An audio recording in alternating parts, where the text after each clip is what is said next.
चलिए तो शुरू करते हैं, देखते हैं। ये हमारा बल का ये तीसरा पार्ट है, 2 पार्ट हो चुका है। देखिए संवेग संरक्षण का सिद्धांत क्या कहता है। यदि किसी वस्तु पर हम बाहर से कोई बल नहीं लगाएं, तो अगर बाहर से बल नहीं लगाइएगा तो वस्तु का संवेग क्या होगा, संरक्षित होगा। इसका मतलब क्या होगा, जैसे इसका मतलब ये हुआ कि उसका जो प्रारंभिक संवेग होगा वो अंतिम संवेग के बराबर हो जाएगा। तो किसी वस्तु पर यदि बल नहीं लगाए बाबू, उस वस्तु का प्रारंभिक जो संवेग होगा वो अंतिम संवेग के क्या होगा, हमेशा बराबर होगा। ये याद रखिएगा संवेग संरक्षण का सिद्धांत। इक्विलिब्रियम किसको कहते हैं, यानी संतुलन की स्थिति। जैसे अगर किसी वस्तु पर दोनों तरफ से बल बराबर लगे तो वो वस्तु क्या होगा, संतुलन के सिचुएशन है। जैसे अगर हम यहाँ पे हैं तो अगर कोई इधर से हमको खींच रहा है, इधर से खींच रहा है, तो ऐसा मान के चलिए कि इधर वाला लगाया हुआ बल इधर वाले लगाए हुए बल के बराबर है ना, तो हम ना इधर जाएंगे ना इधर जाएंगे। कहने का मतलब वस्तु क्या होगा, बैलेंस होगा।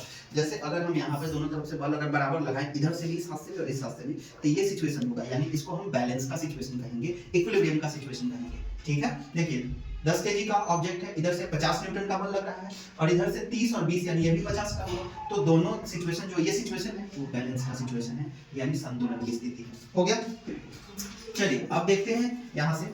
देखिए हम संवेग संरक्षण का जो सिद्धांत बताएं यहाँ पे, उसका एक यहाँ से प्रैक्टिकल करके। ये m1 मास का ऑब्जेक्ट है और u1 वेलोसिटी से चल रहा है, m2 मास का ऑब्जेक्ट है और u2 वेलोसिटी से चल रहा है। कहने का मतलब ये हुआ द्रव्यमान m1 का है और इसका वेग क्या है, u1, इसका द्रव्यमान m2 है और वेग क्या है, u2। मान लेते हैं कुछ समय बाद इसका वेग हो गया v1 और इसका वेग हो गया v2, मतलब ये टक्कर हुआ होगा, कॉलिजन हुआ होगा, टकराने के बाद से वेग इस तरह से।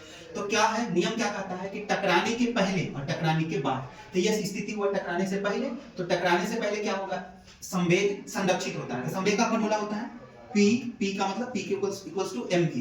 तो देखिए m1 v1, इसका v1 की जगह पर u1, तो m1 u1 plus m2 u2, ये प्लस में लिखे, इक्वल टू, अब ये टकराने से पहले एक तरफ लिखिएगा, टकराने के बाद का सिचुएशन एक तरफ। चलिए m1 v1 plus m2 v2, मतलब टकराने से पहले का संवेग बराबर टकराने के बाद का संवेग। यही है संवेग संरक्षण का सिद्धांत।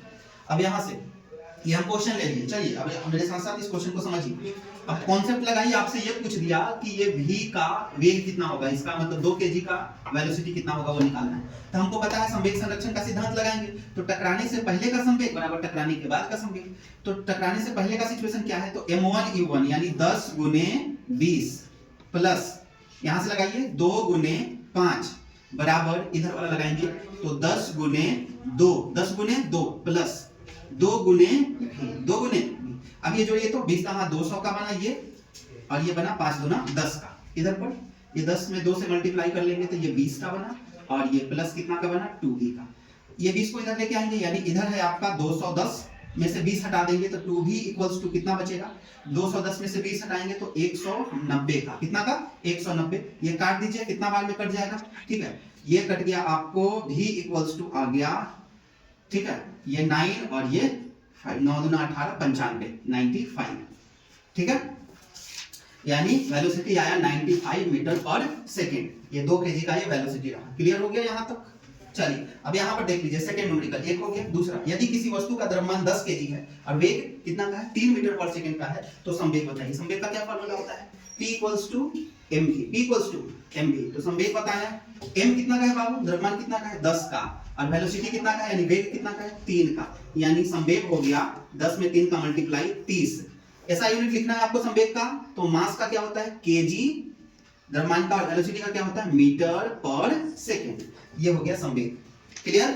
चलिए अब ये 2 क्वेश्चन हो गया। तीसरा में आते हैं। इसमें क्या पूछा है आपसे, त्वरण ज्ञात करें। क्या ज्ञात करें, त्वरण। अब यहाँ पे एक सिखाते हैं, ये हम आपको सिखा देते हैं, फिर आप ये बना लीजिएगा, ठीक है। सुनिए, यहाँ पर आपसे त्वरण पूछे, आप एक फॉर्मूला याद रखिए जो हम बताते हैं।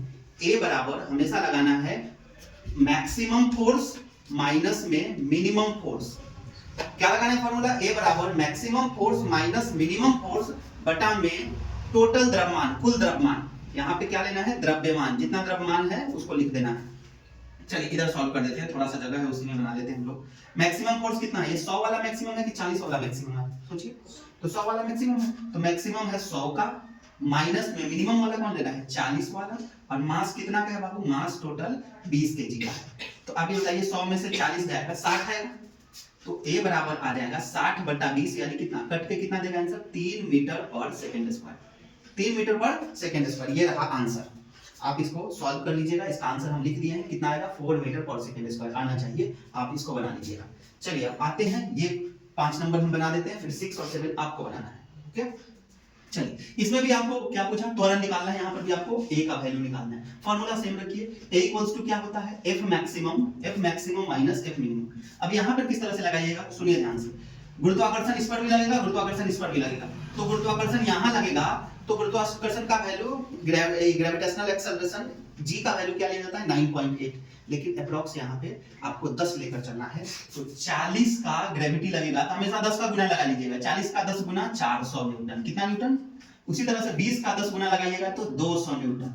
ठीक है, फॉर्मूला सेम रखना है जो भी हम यहाँ सिखाए हैं, F maximum minus F minimum बटा टोटल मास यानी कुल द्रव्यमान। तो मैक्सिमम फोर्स 400 का, मिनिमम फोर्स कितना है 200 का, बटा में टोटल मास जोड़ दीजिए, नीचे कुल द्रव्यमान, नीचे क्या लिखना है कुल द्रव्यमान। तो 40 और 20 कितना का, 60 का। तो ये हो गया, 400 में से 200 हटा देंगे तो बचेगा कितना, 200 बटा में 60, ये कट जाएगा और भी कटेगा, तो ये 10/3 मीटर पर सेकंड स्क्वायर। आंसर आ गया 10/3। आपको ये दोनों सॉल्व करना है, आंसर इसका 2 मीटर पर सेकंड स्क्वायर आना चाहिए और इसका आना चाहिए 10/3 मीटर पर सेकंड स्क्वायर। ठीक है, चलिए इसको बढ़िया से एक बार, अगर आपको समझ नहीं आया क्लियर बढ़िया से, तो थोड़ा वीडियो को दोबारा देखें, प्ले करें और बढ़िया से देखें, आपको यहाँ से ढेर सारा क्वेश्चन भी हो जाएगा आगे एग्जाम में, बहुत काम आएगा ये चीज। ठीक है,